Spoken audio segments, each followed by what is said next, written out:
नमस्कार साथियों, कैसे हैं आप सब। उम्मीद करते हैं आप सब बहुत ही अच्छे होंगे। तो मेरा नाम है हर्ष और स्वागत करता हूं आपके अपनी यूट्यूब चैनल मेंस बाबा के ऊपर में। तो साथियों, आज जो न्यूज़ बन रही है, न्यूज़ क्या बन रही है कि देखो, सबसे पहली बात तो पक्ष विपक्ष लेके इस मुद्दा को मत पढ़ना। क्योंकि अगर आप यूपीएससी की तैयारी करते हो या किसी भी कॉम्पिटिटिव एग्जाम की तैयारी करते हैं, तो उस केस में आप भारत सरकार के लिए काम करोगे, ना कि किसी पार्टी के लिए। ठीक है। तो कभी भी किसी मुद्दे को पक्ष विपक्ष से हट के देखना, तब जाके उसके कॉन्सेप्ट्स क्लियर होंगे और फैक्ट समझ पाओगे कि वास्तविकता में कहानी चल क्या रही है। ऐसे तो आप हमेशा किसी को सपोर्ट करोगे। मैं ये नहीं बोल रहा हूँ सपोर्ट नहीं करने के लिए, सपोर्ट करने के लिए, ये मेरा काम नहीं है बताना। मेरा काम है कि आपके लिए ये मुद्दे जानना बहुत इंपॉर्टेंट है, क्योंकि इंटरव्यू में ऐसे सवाल पूछ लिए जाते हैं और स्टैटिक पोर्शन तो कवर होगा ही इसके अंदर में। ठीक है साहब, तो न्यूज़ क्या है? न्यूज़ है कि 8 साल के अंदर में 22 करोड़ से भी ज़्यादा, 22 करोड़ से भी ज़्यादा क्या आवेदन प्राप्त हुए हैं सरकारी नौकरी के लिए। ठीक है साहब, लेकिन जो जॉब मिला है वो मिला है 0.3% को। यानी 22 करोड़ में से मात्र 7.5 लाख लोगों को परमानेंट एम्प्लॉयमेंट मिला है सरकारी जॉब के अंदर में। ये जो मैं केस और पूरा फिगर बता रहा हूं साथियों, ये आपको हम सरकारी जॉब के रिगार्डिंग मैं बता रहा हूं, ना किसी प्राइवेट जॉब के बारे में। तो ये डेटा ऑथेंटिकन डेटा है, सॉरी ऑथेंटिक डेटा है। मेरे मनगढ़ंत कहानी या मैं डेटा नहीं छापता घर पे बैठ के। तो ये जो डेटा है ये फुल गवर्नमेंट का ही जो संस्थाएं हैं, यानी भारत सरकार के द्वारा ही जो चल रहे संस्थाएं हैं, उनके द्वारा ही ये डेटा रिलीज किए गए हैं। ठीक है साहब, तो मुद्दा आया कैसे बाहर? मुद्दा ऐसे आया कि जो वेडनेसडे के अंदर में मॉनसून सत्र का लोकसभा में बातचीत चल रहा था, तो उसमें केंद्र सरकार में बैठे हुए जो उनके विपक्ष हैं, उनके द्वारा एक सवाल उठाया गया। सवाल यही उठाया गया कि माननीय केंद्र सरकार में बैठी गई सरकार से वो सवाल कर रहे हैं, सवाल क्या कर रहे हैं कि 22 करोड़ से भी ज़्यादा जो अप्लीकेंट आए हैं, उनमें आपने कितने लोगों को जॉब दिया? तो आपके जो यूनियन मिनिस्ट्री के अंदर में आते हैं जितेंद्र सिंह, उनके द्वारा लोकसभा के अंदर में रिप्लाई दिया गया, और रिप्लाई यह दिया गया कि बेशक भारत सरकार के द्वारा 7 लाख जॉब जो है दिए गए हैं, यानी 0.3% जॉब दिए गए हैं, और भारत सरकार कहीं ना कहीं लगातार प्रयास कर रही है कि ये जो वैकेंट जॉब है ना, वो कहीं ना कहीं भर जाए। अब आप कहोगे सर, वैकेंट जॉब यानी जॉब अवेलेबल है क्या? जी हाँ साथियों, जॉब करीबन आपको 10 लाख अवेलेबल है अभी भारत सरकार के अंदर में। यानी 10 लाख पद खाली हैं जो गवर्नमेंट जॉब है, यानी परमानेंट एम्प्लॉय है, लेकिन वो भरे नहीं जा रहे हैं। उसके पीछे तमाम तरह के कारण हो सकते हैं। बहुत लोग का एग्जाम क्वालिफाई नहीं हो सकता, बहुत लोग अच्छा परफॉर्म नहीं कर रहे हैं, या फिर बहुत सारे अदर फैक्टर है जो उस पर रिलेटेड है। लेकिन मोटा मोटी समझिए कि 10 लाख जो जॉब है ना, अभी खाली है। ठीक है साहब, तो इसमें 0.3% को ही क्या मिला है? रोजगार मिला है। भारत सरकार के द्वारा लगातार इस पर प्रयास किया जा रहा है। तो क्या है न्यूज़, क्या है डेटा, सब कुछ शेयर कर रहा हूं आपके साथ। तो एक बार प्लीज़ वीडियो को लाइक कर दीजिए और चैनल को भी सब्सक्राइब कर दीजिए और शेयर कर दीजिए अपने सारे दोस्तों के साथ। दूसरी बात साथियों ये है कि ये मुद्दा को पक्ष विपक्ष होके मत देखिएगा। बिल्कुल एज एन आईएएस ऑफिसर और एज एन किसी भी तरह का एक नॉलेजेबल पर्सन, पढ़ा लिखा आदमी की तरह देखिएगा, ना कि किसी पार्टी, पॉलिटिकल पार्टी को सपोर्ट करना या उनका क्रिटिसिज्म, या मेरे वीडियो के नीचे क्रिटिसिज्म लिखना, या आप तो केंद्र सरकार के खिलाफ हो। मैं किसी सरकार के खिलाफ नहीं हूँ साथियों, मैं आपको पढ़ा रहा हूँ कि अनएम्प्लॉयमेंट होता क्या है, ये एक्चुअली में मुद्दा है। लेकिन उससे पहले कुछ सिनेरियो आपको बताना चाहता हूं कि भारत में वास्तविकता में चल क्या रहा है। ठीक है, तो paper 3 Indian economy and related issue से रहेगा। द इंडियन एक्सप्रेस के द्वारा भी इसे कवर किया गया है। 1 अगस्त की न्यूज है, यानी कल की ही न्यूज है, और आज इसे मैं क्या कर रहा हूं, कवर कर रहा हूं। तो न्यूज में यह कहा गया कि अनएम्प्लॉयमेंट तो बढ़ रहा है लेकिन एम्प्लॉयमेंट भी बढ़ रहा है। तो फिर आप बोलोगे सर कैसे बातें करते हो, कभी बोलते हो अनएम्प्लॉयमेंट बढ़ रहा है, कभी बोलते हो एम्प्लॉयमेंट बढ़ रहा है, कहना क्या चाहते हो? कहना क्या चाहते हो? तो सुनो भाई लोग, कहना ये चाहता हूं कि रोजगार जो है ना कृषि क्षेत्र के अंदर में बढ़ रहा है, लेकिन यानी जो फॉर्मल सेक्टर है उसके अंदर में रोजगार नहीं बढ़ रहा, वो लगातार घटते जा रहा है। उसमें बेरोजगारी उच्चतम स्तर पे पहुंच चुकी है। तो एग्रीकल्चर सेक्टर में एम्प्लॉयमेंट बढ़ने का मतलब क्या होना, यानी इनफॉर्मल सेक्टर के अंदर में एम्प्लॉयमेंट बढ़ना। डेटा क्या कहती है साहब? डेटा कहती है कि एग्रीकल्चर सेक्टर में लगातार एम्प्लॉयमेंट बढ़ रहा है, लेकिन बाकी सेक्टर्स में जो है, सर्विस सेक्टर्स में या अन्य सेक्टर्स में आप ले लीजिए, जैसे माइनिंग हो गया, मैन्युफैक्चरिंग हो गया, उसमें एम्प्लॉयमेंट घट रहा है। तो एग्रीकल्चर और उससे बड़ा सेक्टर देखा जाए तो कंस्ट्रक्शन, यानी जो जिनके पास खेत होगा वो खेती करेंगे, जिनके पास खेत नहीं होगा वो बिल्डिंग बनाएंगे। तो ये इनफॉर्मल सेक्टर है साथियों। ऐसे सेक्टर्स में क्या होता है कि कोई ग्रोथ नहीं है। अब यहाँ पे काम करना, इससे क्या होना, तमाम तरह की चैलेंजेस आएंगी। हम अगर बात करते हैं विकसित भारत की कहीं ना कहीं साथियों, तो वहां पे हमें विकसित तमाम चीजों से होना पड़ता है। हम टेक्नोलॉजी को डेवलप करना चाहते हैं, हम बहुत चीजों को डेवलप करना चाहते हैं। तो हमारा जो इकोनॉमी उठा वो एग्रीकल्चर सेक्टर से उठा, ठीक है, और अब वहीं पे एग्रीकल्चर सेक्टर पे वापस इकोनॉमी जा रहा है। आप देख सकते हो किस तरह रोजगार बढ़ रहा है। हालांकि एग्रीकल्चर सेक्टर में पहले रोजगार कम हुआ था, लेकिन अब ये लगातार बढ़ते हुए जा रहा है। ये देखा जा रहा है कि एग्रीकल्चर सेक्टर्स में लोग जा रहे हैं बहुत तेजी से। तो वो इसलिए जा रहे हैं, शायद उन्हें एम्प्लॉयमेंट नहीं मिल रहा है, या फिर वो जा रहे हैं कंस्ट्रक्शन के अंदर में। आप कंस्ट्रक्शन की भी डेटा को देख सकते हो, लगातार बढ़ रहा है। स्टार्टिंग में देखिए कितना कम था कंस्ट्रक्शन में, फिर 12 फिर 11 में कोविड-19 की वजह से कम हुआ, और उसके बाद फिर लगातार कंस्ट्रक्शन में बढ़ते जा रहा है।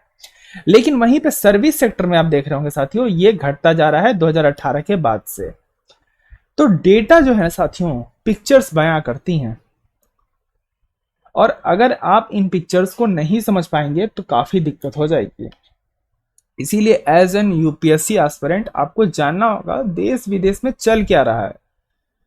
तो डेटा देने से आपको क्या होगा ना, कि ऐसा नहीं है कि डेटा आप मत ध्यान में रखो, डेटा ध्यान में रखो, क्योंकि मेंस की आंसर राइटिंग कॉपी जब आप करोगे ना, तो उसमें बेस बना के आंसर राइटिंग कॉपी करना। ऐसा नहीं कि हवा हवाइया बातें करने से आपका सिलेक्शन हो जाएगा, ये आप सपना में रहो। सिलेक्शन आपका तभी होगा जब आपकी किसी भी बात का बेस होगा।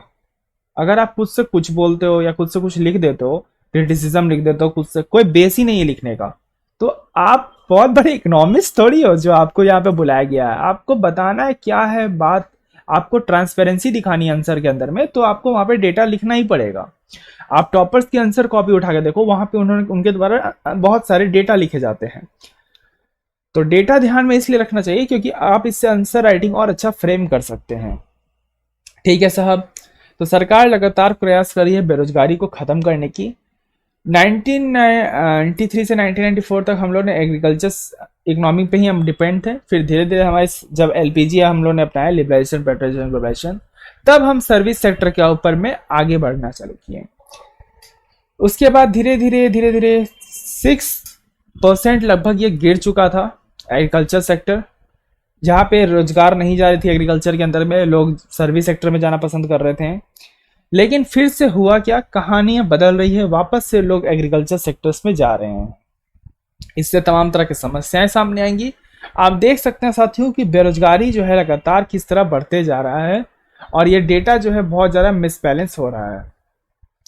और याद रखना है, मुझे कमेंट बॉक्स में बताइए आप कि मैंने बताया था कि अगर अनएम्प्लॉयमेंट होगा और महंगाई बढ़ेगी तो वो केस कौन सा बनेगा, आपको बताना कमेंट बॉक्स के अंदर में।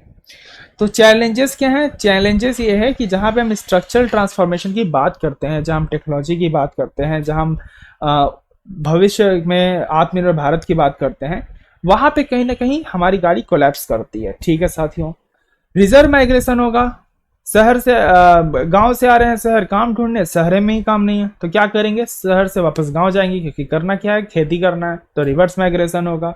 स्ट्रक्चरल ट्रांसफॉर्मेशन मैंने बता दिया साथियों कि जो हम बदलाव की बात करते हैं, जो ट्रांसफॉर्म इकोनॉमी की बात करते हैं, वो कहीं ना कहीं नहीं बदलेगा, और हम वापस से लेबर को एज ए लेबरियस काम में ही लगाते रह जाएंगे। जो प्रॉपर प्रोडक्टिविटी है, वैल्यू एडिशन है, लेबर की एवरेज इनकम है, वो कहीं ना कहीं नहीं हो पाएगी। और जब मैन्युफैक्चरिंग ही नहीं होगा तो आपको पता है कि बहुत सारा काम नहीं हो सकता। आप एग्रीकल्चर पे हमारी इकोनॉमी डिपेंड नहीं कर सकती, क्योंकि एग्रीकल्चर पे हमारी इकोनॉमी बहुत पहले डिपेंड करती थी, यानी पुराना जाना। इसका मतलब है कहीं ना कहीं ये इकोनॉमी के लिए एक बहुत बड़ा संकट दिख रहा है।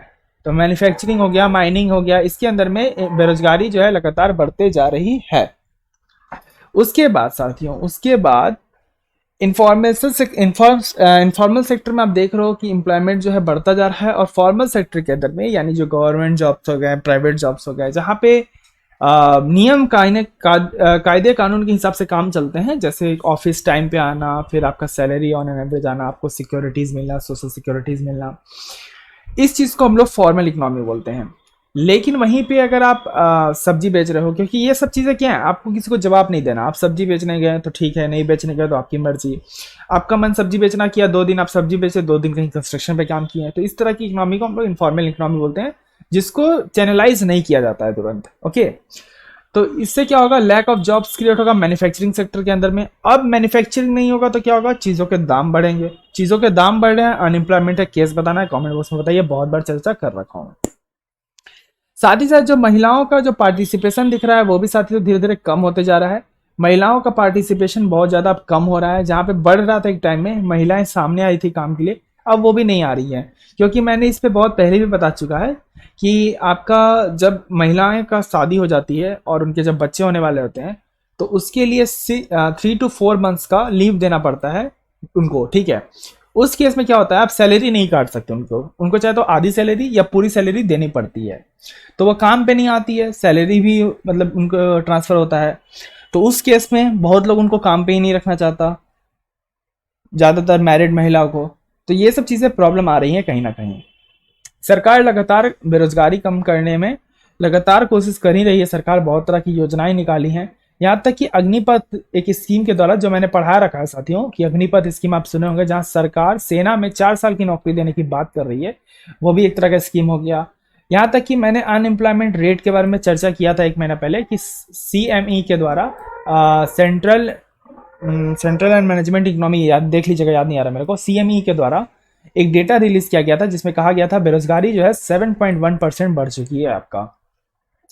तो ये सब चीज़ें साथियों आ रही है चैलेंजेस निकल के, और कहीं ना कहीं बेरोजगारी होना ठीक नहीं है। तो वास्तविकता में अनएम्प्लॉयमेंट होता क्या है साथियों, तो अनएम्प्लॉयमेंट हम वैसे कंडीशन को करते हैं जहां आदमी जो है काम करने के लिए तैयार है, लेकिन उसको काम नहीं मिल रहा है, उस केस को हम अनएम्प्लॉयमेंट कहते हैं। अनएम्प्लॉयमेंट बहुत तरह के होते हैं, फंक्शनल होते हैं, रियल होते हैं, स्ट्रक्चरल होते हैं, डिमांड डेफिसिट होते हैं, ये तमाम तरह के अनएम्प्लॉयमेंट होते हैं। जाके आपको रिसर्च करना है, पढ़ना है, ताकि आपको चीज़ें क्या हो, क्लियर हो सकें। अनएम्प्लॉयमेंट को हम कैसे कम कर सकते हैं साथियों, एजुकेशन दे सकते हैं, ट्रेनिंग दे सकते हैं, एजुकेशन सब्सिडीज दे सकते हैं, अब मान के सॉरी एम्प्लॉयमेंट सब्सिडीज दे सकते हैं, इम्प्रूव कर सकते हैं लेबर मार्केट फ्लेक्सिबिलिटी को, और तरह के चीज़ों को हम एम्पावरमेंट कर सकते हैं धीरे धीरे।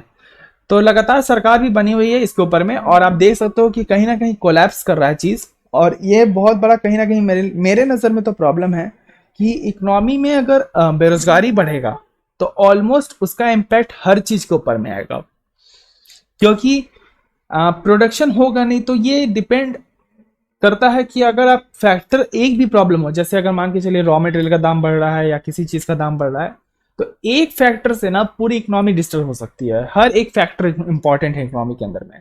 और फैक्टर्स ऑफ प्रोडक्शन क्या है आपको पता ही है, लैंड, लेबर, कैपिटल, इंटरप्रेन्योर। तो लैंड, लेबर, तो ये सब फैक्टर है, लेकिन लेबर ही नहीं है।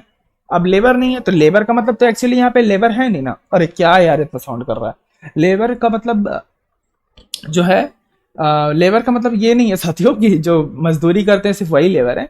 एक्चुअली जो आपके एम्प्लॉय होते हैं वो भी लेबर की ही कैटेगरी में आते हैं, तो उनका कम होना तो कहीं ना कहीं बेरोजगारी के ऑफिस दौड़ना ही पड़ेगा कल को, तो बहुत ज़्यादा क्रिटिकल कंडीशन होने वाला है।